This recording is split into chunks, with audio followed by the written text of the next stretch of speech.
Philippe, en Charente-Maritime, ce sont 15 élus qui sont en colère aujourd'hui, 15 maires concernés par cette nouvelle cartographie des zones dangereuses qui ont dû expliquer aux sinistrés qui devait partir, qui pouvait rester.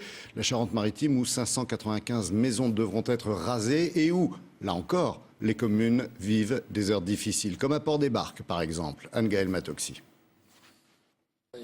C'est le maire d'une petite commune de 2000 habitants. Comme tous les édiles de Charente, il est venu ce matin en sous-préfecture découvrir les nouveaux contours de son village.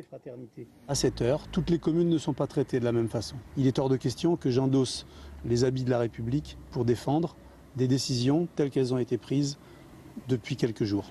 Le maire de Port-des-Barques met sa démission sur la table. C'était son village 2 jours après le passage de Xintia. Le vieux bourg était envahi par les eaux. Conséquence aujourd'hui, une quinzaine d'habitations est classée en zone noire. C'est le cas de la maison de ce couple.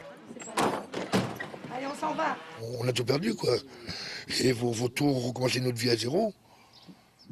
Une grande partie de la commune échappe à cette sentence ultime, mais est classée en zone jaune, des quartiers où des mesures de précaution doivent être prises. À Châtelaillon, cet après-midi, 15 maires de communes voisines se sont réunis. Tous dénoncent un manque de concertation et des classements en zone noire ou jaune un peu trop rapides. À aucun moment, on a évalué la capacité à protéger les zones et on a préféré les classer tout de suite en zone noire, c'est-à-dire évacuer les populations, alors que des solutions de protection existent. Dans certains cas, elles sont absolument évidentes, elles sont peu coûteuses. Donc nous contestons formellement l'établissement et d'une manière unanime l'établissement de ces eaux.